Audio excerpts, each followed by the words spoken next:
안녕하십니까. 하나금융투자 채권 담당하는 이미선입니다.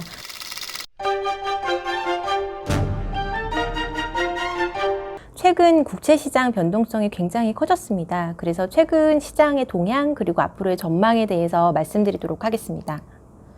지난주 금요일 같은 경우에 한국 주가가 급락을 하고 환율이 상승하는 가운데서도 외국인들이 국채 선물을 대규모로 매도하면서 국고 10년 금리가 24bp나 급등하는 현상들이 벌어졌습니다.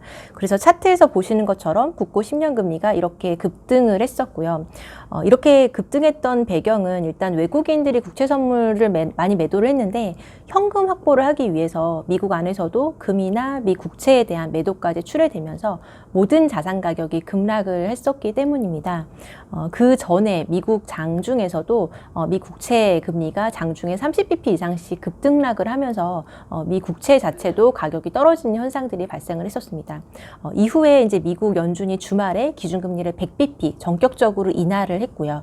이후에 미 국채 시장의 변동성은 좀 상당히 완화가 되었습니다. 지금 국내 시장에서는 외국인들이 국채 선물을 계속 매도를 하고 있는데요. 매도의 물량 자체는 금요일 대비해서는 어느 정도 안정을 찾은 것으로 생각이 됩니다. 그리고 이런 부분이 한국 원화채권 시장의 소버린 문제라기보다는 극도의 유동성 악화로 인해서 가장 안전자산이라고 여겨졌던 자산들까지도 조금이라도 유동성이 부족한 어떤 자산들은 다 가격이 이제 떨어지게 되는 이런 현상이 나온 걸로 생각이 되고요. 우리나라 지금 10년 금리가 급등을 하고 그 다음에 한국은행 기준금리를 낮추면서 우리나라의 장단기 금리 퍼브는 이렇게 보시는 것처럼 지금 급등해 있습니다. 그래서 50bp 정도까지 확대가 됐다가 최근에 40bp대로 약간 떨어져 있습니다. 지난주 금요일 정도까지 진행이 됐던 모습들을 보면 이제 주가는 하락하고 환율은 오르고 그 다음에 금리도 오르는, 그래서 2008년 금융위기 때의 상황을 연상케 하는 이런 장면들이 연출이 됐었는데요. 그래서 우리가 앞으로 2008년 금융위기와 같이 진행이 될 거다라는 전망을 하면서 이걸 본다기보다는 그 당시에는 이제 어떤 일들이 있었고 어떤 정책들이 나오면서 이 문제들이 완화가 되고 해결이 됐었는지를 이제 되짚어 보려고 합니다.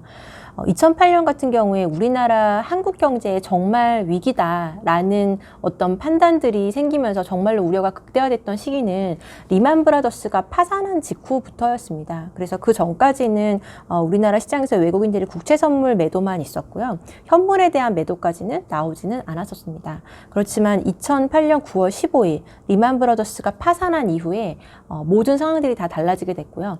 미국 안에서는 단기자금 시장에서 금리가 급등을 하게 되고 우리나라에서도 외국인들이 국채를 매도하기 시작을 하면서 국고 3년 금리가 5.5에서 6%까지 단기간 동안 급등하는 현상들이 벌어집니다. 그리고 이제 회사채 금리들도 다 벌어지게 되고요. 우리나라 한국은행은 이 2008년 9월 리만 브라더스 파산 이후에 기준금리를 전격적으로 인하하기 시작합니다. 그래서 10월 5.25%였던 한국은행 기준금리가 2009년 2월까지 2%로까지 인하되게 되고요. 이렇게 기준금리를 연속적으로 인하하면서 국고 3년 금리는 기준금리를 따라서 하락하게 됩니다. 그래서 국채 시장은 어느 정도 안정을 찾게 되었고요.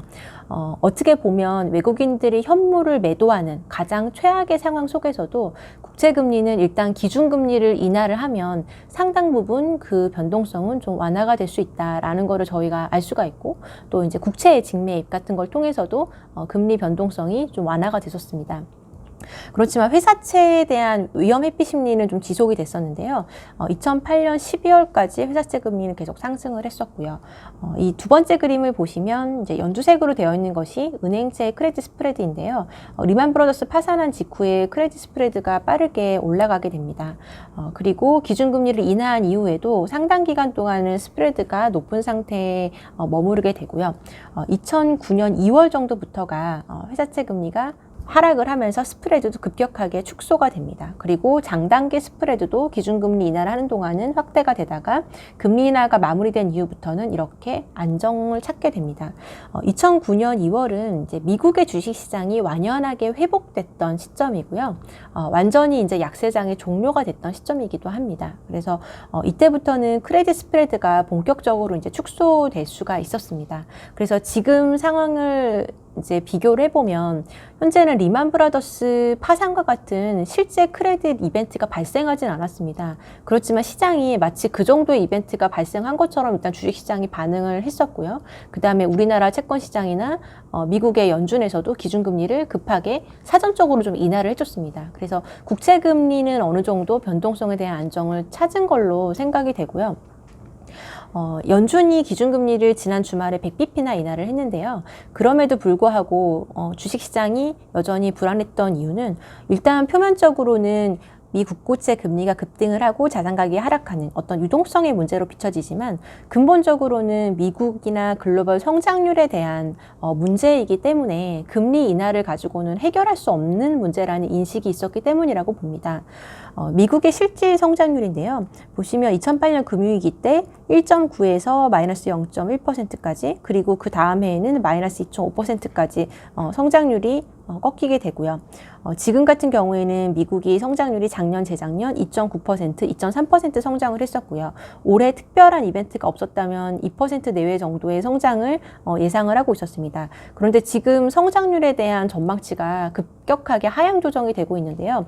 미국은 일단 올해 마이너스 성장을 상반기까지는 계속 역성장을 하게 될 것 같습니다. 그리고 하반기부터도 얼마나 이제 빠르게 회복을 할 수 있는지는 이제 불확실한 부분이라고 생각이 되는데, 그래서 연간으로 미국의 성장률이 부정적으로 보는 곳은 뭐 마이너스 0.5% 정도에서 이제 긍정적으로 보는 곳은 1.5%인데 아마도 이 부분은 후행적으로 좀 하향 조정이 되지 않을까라는 생각이 들고요. 현재는 1% 초반 정도, 0% 후반 정도를 예상을 하고 있습니다. 그러면은 지금 작년 대비해서도 성장률의 하락폭이 1%포인트 이상 떨어지는 것이고요.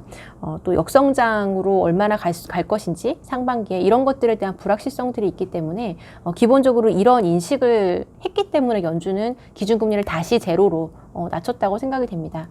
그리고 이런 기준금리 인하에도 불구하고 시장이 별로 환호하지 못했던 이유는 기본적으로 이것이 어떤 단기 시장의 어떤 유동성의 문제는 아니기 때문입니다. 지금 미국의 은행 간 단기금리가 이미 기준금리를 인하하기 이전에도 이렇게 0%대에서 급격히 떨어져서 거래가 되고 있었고요.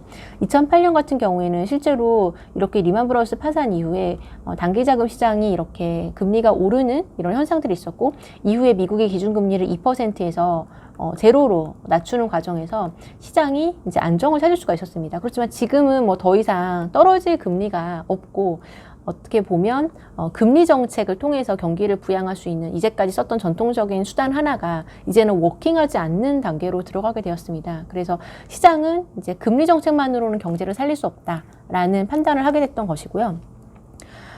그래서 이제 어제 나왔던 연준에서의 정책은 일단 기준금리는 경기 부양을 위한 첫 번째 단추, 중앙은행이 할 수 있는 첫 번째 단추를 껴낀 상태이고요. CPFF라는 퍼실리티를 도입을 했는데요. 연준이 이제 SPV를 설립을 해서 우량한 ABCP들을 이제 매입을 해주기로 했습니다. 이제 이거는 S&P나 무디스나 피치에서 가장 이제 최우량 등급한테 부여를 하는 신용 등급이고요. 그래서 A1급 정도의 CP를 이제 SPV가 매입을 하게 되고요. 이것을 미국 재무부가 100억 달러의 신용보증으로 제공을 하게 됩니다. 그리고 지금 발행 잔액만큼은 다 매입을 해주기로 했기 때문에 이 롤오버에 대한 문제가 없도록 해결을 하겠다라는 것이고요. 다만 비우량 기업이 발행한 CP나 회사채는 포함되지 않았기 때문에 미국의 신용 위험은 여전히 남아 있습니다. 그래서 우량 기업들이 롤오버하는 문제는 일단 해결이 됐는데 비우량 기업들 같은 경우에는 여전히 자금 시장에서 자금을 얻는 것이 어려울 수 있다라는 부분이고요. 금융기관들이 연준으로부터 대출을 받을 때 이제 담보물로 맡길 수 있는 채권의 범위도 확장을 했습니다. 그래서 투자등급 회사채, 그다음에 기업어음, 지방채, MBS, ABS 이런 것들까지 포함을 하면서 이런 부분들이 일정 부분 시장에 도움을 줄 수 있다고 생각이 되고요. 2008년하고의 가장 큰 차이는 미국의 정책 대응이 굉장히 빠르게 나오고 있다는 거입니다. 그래서 일단 미국채가 앞으로 발행이 좀 많아질 걸로 예상이 되는데요. 어제 미국의 느무신 재무장관은 1조 달러 이상의 부양책 패키지를 제안을 했습니다. 그래서 현금을 직접 제공을 하거나 소기업을 지원을 하거나 항공산업에 대해서 지원을 하겠다고 했고요. 2009년에 승인되었던 8천억 달러보다도 많은 규모입니다. 그리고 2008년과는 다르게 의회에서의 어떤 합의가 굉장히 빠르게 대응이 되고 있고요. 대항기관들이 어떤 연쇄적인 디폴트는 방지해 나갈 가능성이 좀 더 높지 않나라는 생각을 하고 있습니다. 지금 미국 재무부 장관이 하는 이야기들을 보면 지금 재정 적자를 걱정할 때가 아니다 이런 이야기를 했었고요.